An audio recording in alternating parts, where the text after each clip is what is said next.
छत्तीसगढ़ की भूपेश सरकार ने 50 साल पुरानी बोध घाट परियोजना को फिर से शुरू करने की तैयारी कर ली है।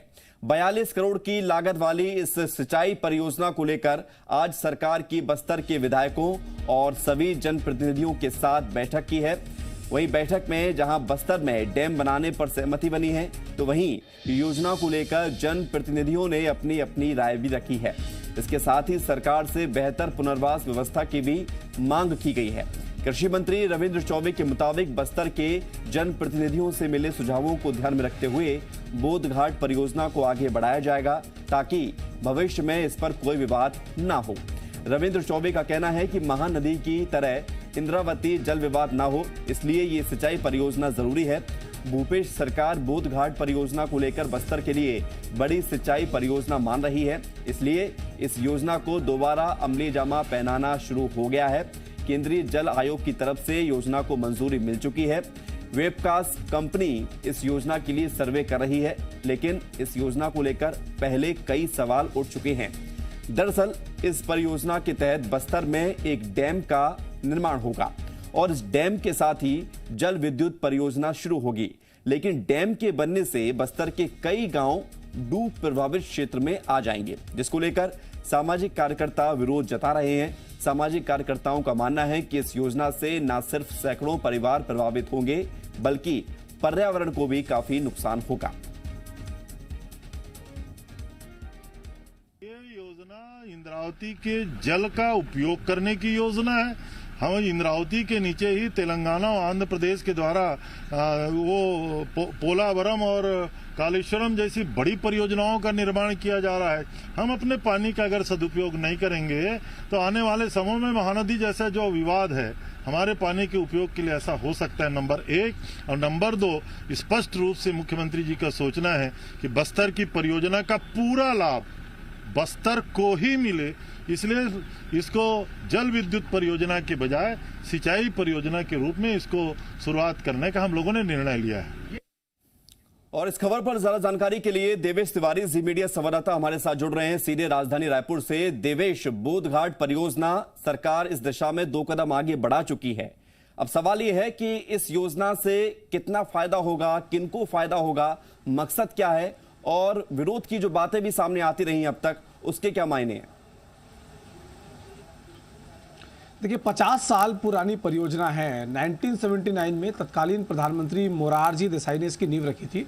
उसके बाद 1979 से लेकर 1984 तक लगातार इस पर बातचीत चलता रहा और उस समय अनुमान लगाया गया था कि लगभग 40 गांव के 90,000 के लगभग जो लोग हैं वो इससे प्रभावित होंगे। और अब जबकि उस समय इस योजना की लागत की बात की जाए तो 200-250 करोड़ के लगभग इस योजना में लागत आ रही थी। बाद में विश्व बैंक से लोन नहीं मिला और उस समय केंद्रीय वन संरक्षण ने जब उस पर सर्वे कराया तब यह बात सामने आई थी कि यह जो इलाका है यह काफ़ी बायोडाइवर्सिटी वाला इलाका है। मुरिया, मारिया, झरिया जनजाति के लोग इस इलाके में रहते हैं। साथ में टाइगर, तेंदुआ, जंगली भैंसा, इस तरह के जो जीव जंतु हैं, इनके रहवास को इससे प्रभावित होना पड़ेगा। हालांकि ये दिगर बात है कि फॉरेस्ट क्लियरेंस वगैरह तमाम बातें उस समय रह गई थी, लेकिन विश्व बैंक से सही समय पर सही लोन न मिल पाने और पैसे की आर्थिक तंगी की वजह से उस समय इस परियोजना को रोक दिया गया था।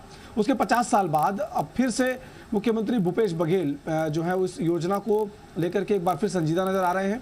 विधानसभा के भीतर इसको लेकर जब प्रस्ताव आया तब पूर्व सीएम डॉक्टर रमन सिंह ने कहा कि क्या सरकार इसका डीपीआर 1 साल में तैयार कर लेगी। भूपेश बघेल इसको चैलेंज की तरह लिया और बाद में यह बताया गया कि 42 करोड़ की लागत से इसके जो सर्वे का काम है वो वेबकास्ट कंपनी को दे दिया गया है। यानी कि कंपनी इस समय सर्वे कर रही है, लेकिन जो एक बड़ी जिम्मेदारी होती है कि सर्वे का काम पूरा होने के बाद जमीन अधिग्रहण का काम होगा।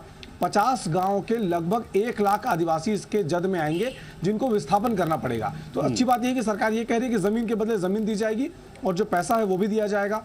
तो जब तक जो बातें चल रही हैं कागजों में या मौखिक तौर पर, वह तमाम बातें अपने आप में सही साबित लगती हैं, लेकिन एक बड़ा अमाउंट खर्च करने के बाद जितना नुकसान उस इलाके के पर्यावरणीय क्षेत्र को होने जा रहा है, सामाजिक कार्यकर्ता इसको लेकर यह सवाल उठा रहे हैं कि क्या उसके अनुपात में सिंचाई की सुविधाएं उपलब्ध हो पाएंगी, क्योंकि बस्तर में जो जमीन है वो समतल नहीं है मैदानी इलाकों की तरह, जहां पर आसानी से आप नहरों के जरिए पानी पहुंचा पाएं। हालांकि टनल बनाने की बात कही जा रही है। बीजापुर जैसे जो जिले हैं, जिन जिलों में सिंचाई लगभग शून्य है, 0.1% के लगभग बस्तर इलाके में सिंचाई की क्षमताएं हैं, और उस इलाके में इस योजना के जरिए सरकार का लक्ष्य है कि अगर किसानों की आमदनी को बढ़ाना है तो सिंचाई परियोजनाओं को बढ़ा करके एग्रीकल्चर सेक्टर में पानी देना होगा। दो फसली जो किसान हैं वो दो फसल अपने खेतों पर ले पाए, इसके लिए जो बोधघाट परियोजना है उसको दोबारा से फिर से शुरू किया गया है। अब यह देखना है कि इस योजना में उस समय जो 250 करोड़ की लागत 200 करोड़ की लागत आ रही थी वो बढ़ करके अब 20,000 करोड़ के लगभग आ गई है। यानी अभी अगर बांध बनाया जाता है तो 20,000 करोड़ की लागत लगेगी।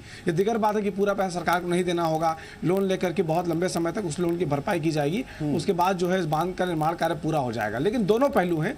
एक और सामाजिक कार्यकर्ता इस बात को उठा रहे हैं कि बायोडायवर्सिटी से लेकर के जल जंगल जमीन को नुकसान उससे होने जा रहा है।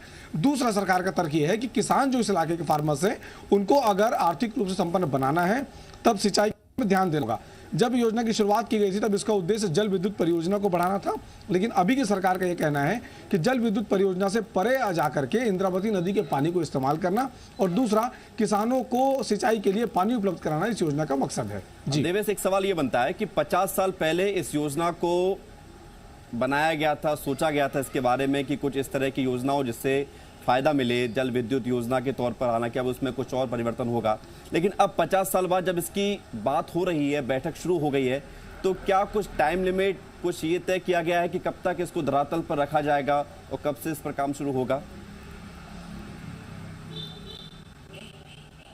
देखिए, सरकार ने 1 साल का लक्ष्य रखा है। 1 साल के भीतर इस पूरी योजना का डीपीआर तैयार करने की बात कही गई है। अच्छी बात यह है कि केंद्रीय जल आयोग ने इसके लिए मंजूरी दे दी है। अब जो राज्य सरकार है वो इसके लोन के प्रोसेस में आगे बढ़ेगी। जैसे ही सर्वे काम पूरा होगा उसके बाद इसके निर्माण का कार्य जो है वह शुरू होने से पहले उस इलाके में जो लोग हैं उनके विस्थापन की व्यवस्था करनी होगी, तब जाकर के डैम के निर्माण का काम शुरू हो पाएगा। यानी डैम बनने में लंबा वक्त लगता है, लेकिन कागजी कार्रवाई अगर पूरी हो जाती है और नींव अगर रख दी जाती है तो ये माना जाता है कि जब पैसे आ चुके हैं, नींव रखी जा चुकी है, बिल्कुल, तो बांध की काम उस दिशा में आगे बढ़ना शुरू हो जाता है। शुक्रिया आपका देवेश तमाम जानकारी के लिए। तो ये वो ऐसी परियोजना जिसको लेकर सरकार अब आगे बढ़ चुकी है, बैठकें शुरू हुई हैं जनप्रतिनिधियों से और आगे डीपीआर तैयार होगा।